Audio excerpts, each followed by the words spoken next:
Yeah, I mean, it kind of 100% on communication stuff like that. And sort of piggyback on that, how as a team, so much was mentioned about communication for 2 games. Things have been a little bit better as far as the numbers. Do you feel like there's been a huge difference in that or a huge improvement in that since the Louisville game?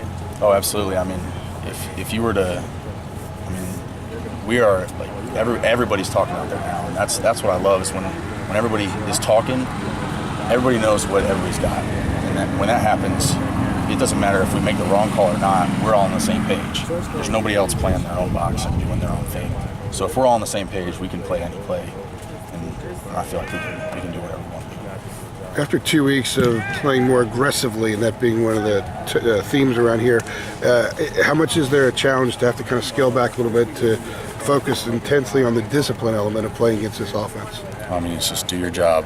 This week, that's the one thing Coach has been preaching all week is do your job. Don't try to do anything more. Don't try to do anything less.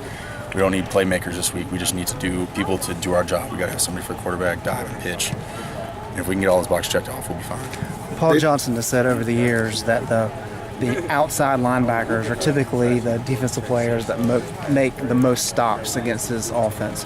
Why is that? And is that something that you guys are aware of and talk about?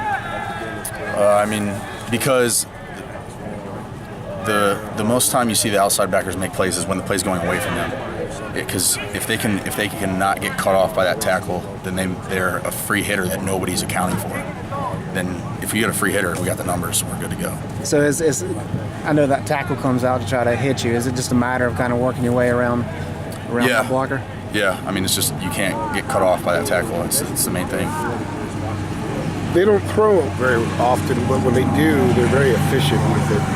How guarded do you have to be with them sort of thinking that they can catch a defense napping every once in a while with the passing game? You just can't get caught looking at the wrong thing. I mean, that's the whole offense is that the whole game, and as long as we're good with our eyes, it'll give it away, and we'll be able to play it. I mean, it's really all about discipline and eyes. You just can't get back with your eyes. I know last year's a different team, different year, but can you guys draw a little bit of confidence from the fact that you won 3 in a row against them and you kind of they haven't gone off on you offensively the last couple of years?